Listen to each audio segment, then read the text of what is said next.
businessman and chairman of United Nigerian Airlines, Professor Obiora Okonkwo, has officially declared his intention to contest in the November 8, 2025 Anambra State governorship election under the All Progressive Congress. He said he is contesting the seat to take over from the current governor, Professor Chukwuma Soludo, because he wants to make Anambra a beacon of excellent and good governance. He made this known on Saturday during the inauguration of his provisional campaign council before a large gathering of supporters, party faithfuls, grassroots mobilizers at his country home in Idemili North local government area of Anambra State. He called for a new direction while urging the Anambra people to unite behind a shared vision of economic transformation, security, and good governance. He pledged to create a business-friendly environment that attracts investment, empowers entrepreneurs, and generates employment. While speaking, he also debunked the claim that he is new to the APC, emphasizing that he is a foundational member of what is today's the All Progressive Congress Party. The Nigerian Port Authority said it has secured necessary approvals for an upward review of its tariff by 15%, stressing that this was last reviewed in 1993. It said that the move was necessitated by the urgency for bringing Nigeria's port up to speed with its peers in terms of infrastructures and the equipment at the port. This came as port operators at the port declared that the implementation of the 15% port tariff hike would lead to a higher cost of doing business nationwide, as the cost of commodities would rise. The managing director of NPA disclosed the plan on Thursday in Lagos during a stakeholders engagement for the approved 15% NPA tariff increment. The NPA boss added that the move would also increase revenue generation arising from the review. The authority's capacity for critical maintenance works to open up the eastern port for increased vessel and cargo traffic, such as the reconstruction of the collapsed Escravos breakwaters and the challenging aspect of the rivers Oni and Calabar port. The National Drug Law Enforcement Agency has arrested 2 suspected drug kingpins at Port Harcourt International Airport and Murtala Muhammed International Airport, Lagos. A total of 125 wraps of heroin was found on them. NDLEA spokesperson confirmed the arrest in a statement issued on Sunday, revealing that one of the suspects operated under dual identity to evade detection. One of the suspects, aged 30, was caught at Port Harcourt International Airport on February 2nd, 2025, using a Sierra Leone passport. He was intercepted during the inward clearance of passengers on a Qatar Airways flight from Doha via Abuja. A body scan confirmed that the suspect has ingested illicit drugs, and under observation, they were able to extract 62 wraps of heroin weighing 1.348 kilograms.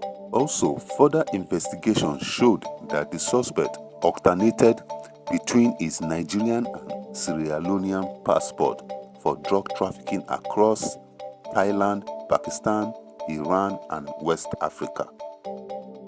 The Lagos State chapter of the Amalgamated Union of App-Based Transporters of Nigeria has mourned the death of a 42-year-old e-hailing driver who was stabbed to death by unidentified assailant on Friday.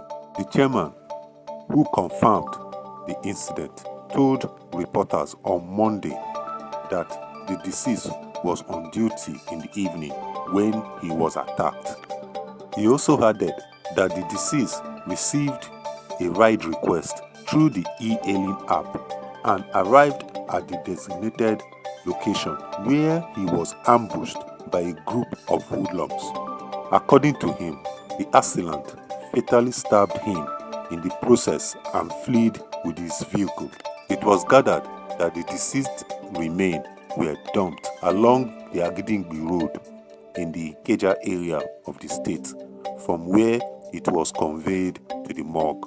However, the chairman also expressed concern over the safety of members of the union and advocated for increased insecurity measures for drivers in the area. He also said that the task force is currently working in collaboration with the family and other authorities to gather evidence and identify the app through which the ride request was made. Efforts are being made to track down the assailant and bring them. President Bola Tinubu, Senate President Godswill Akpabio, Speaker of the House of Representatives Tajuddin Abbas, former President Olusegun Obasanjo, Southern Governors, Northern Governors, and the Pan-Niger Delta Forum led the avalanche of tributes for the elder statesman Edwin Clark, who died on Monday at the age of 97. Leading the tribute, President Tinubu, in a statement released by his special advisor on information and strategy, Mr. Bayo Ananuga, mourned the transition to the great beyond of a real patriot. The president noted that Mr. Clark was a courageous leader who stood for what he believed in and was never afraid to stand alone in the face of injustice. Chief Clark spoke for the Niger Delta. He spoke for the nation. His view and intervention on national issues were distinct and patriotic, Tinubu said. The president added, history will remember him as a man who fought gallantly for the rights of the people of the Niger Delta, unity in diversity and true federalism. I know many generations will remain proud of how his effort contributed to national prosperity and stability. Nigeria access to a $602.95 million grant for 2025 from the United States Agency for International Development is now uncertain, following a 90-day suspension of all agencies' programs by President Donald Trump. The funds are now frozen from an executive order signed by President Trump after his return to office in January 2025, directing a comprehensive review of all U.S. foreign assistance.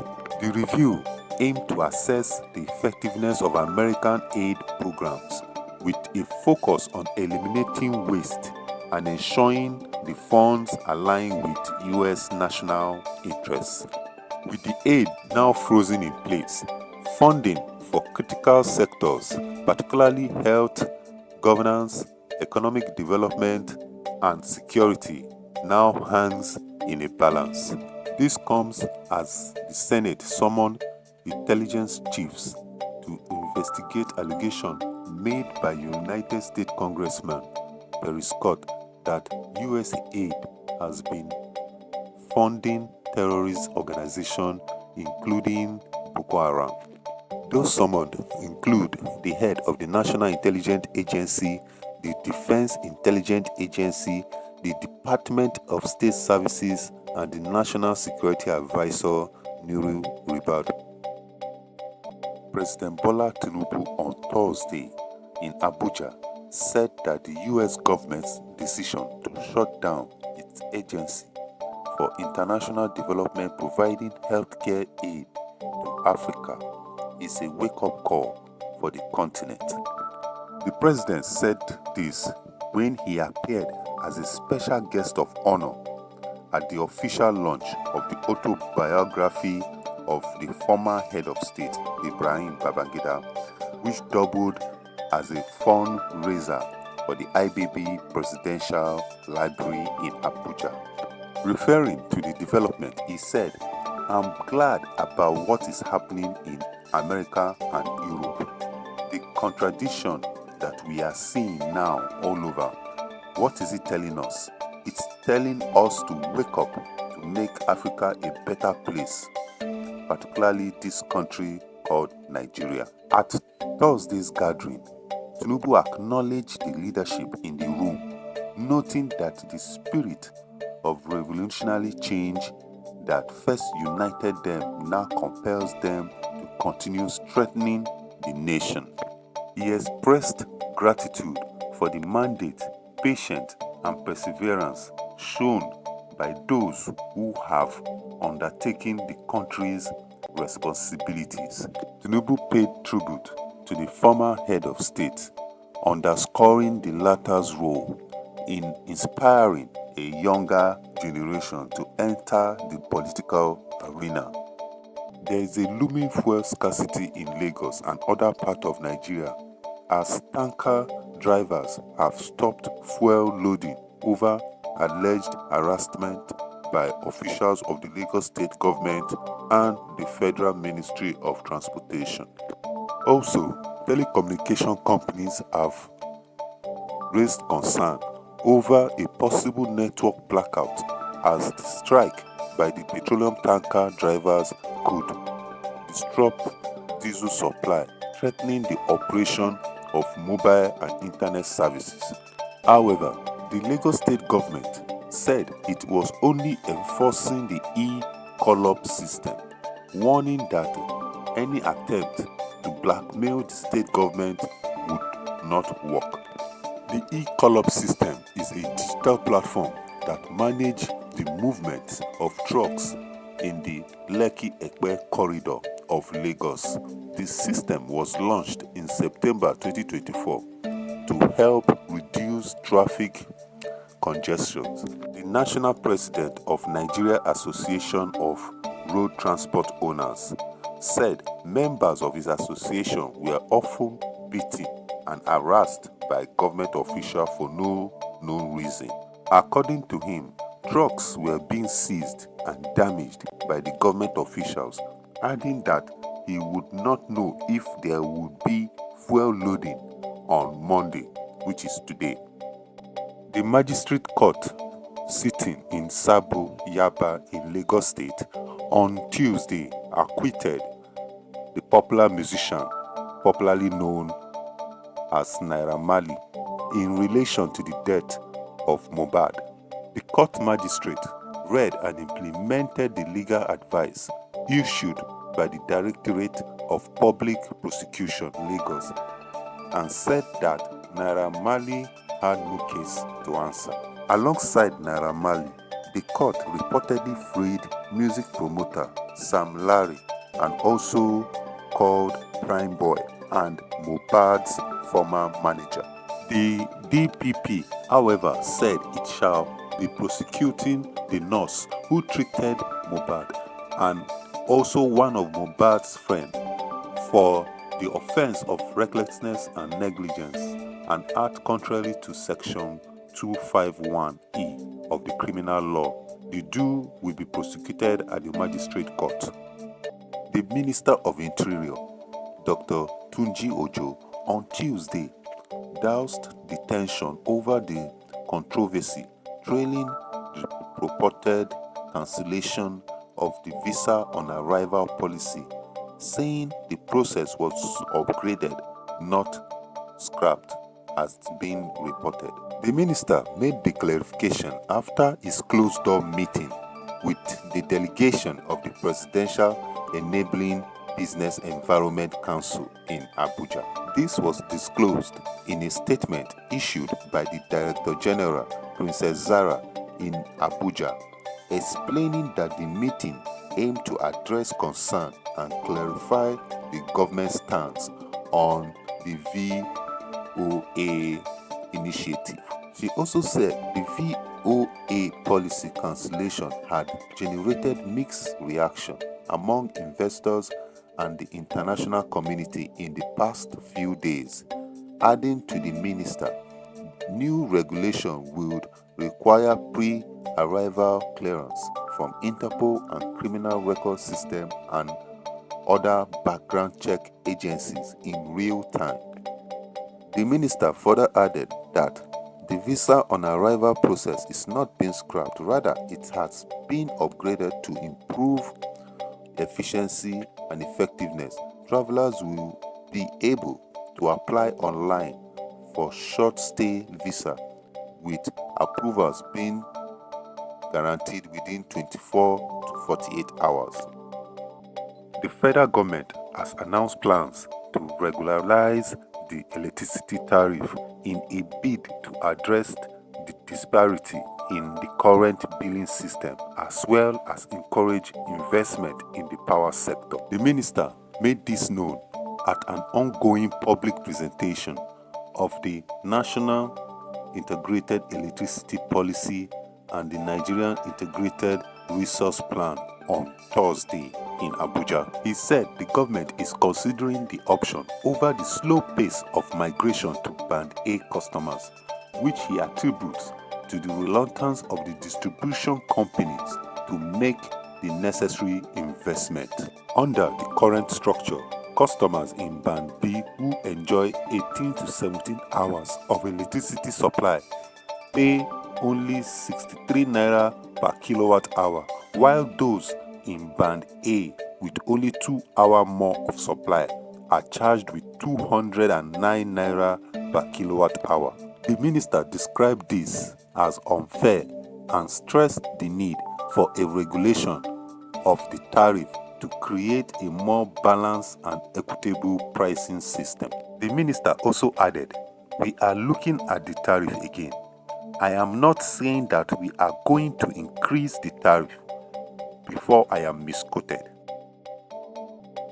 The senator representing Kogi Central, Natasha Akpoti, has vowed to expose the leadership style of Senate President Godswill Akpabio. Her declaration comes after she was referred to the Senate Ethics and Disciplinary Committee following a confrontation with Akpabio over a seating arrangement dispute. Senator Natasha stated that she was ready to appear before the committee but insisted that the proceedings should be made open to the public rather than conducted behind closed doors. She made this known in a post on her Instagram account calling for a live broadcast of the proceeding. This trouble started last week when the female Kogi lawmaker confronted the Senate president over the relocation of her seat at the Senate. In a heated exchange of words, Senator Akpabio called on the Senate security to walk Senator Natasha out of the chambers. The intervention by other senators, however, saved the day, but the Senate, in a statement by its spokesman, berated Senator Natasha for standing up to the Senate president, reminding her that the Senate is not for entertainment.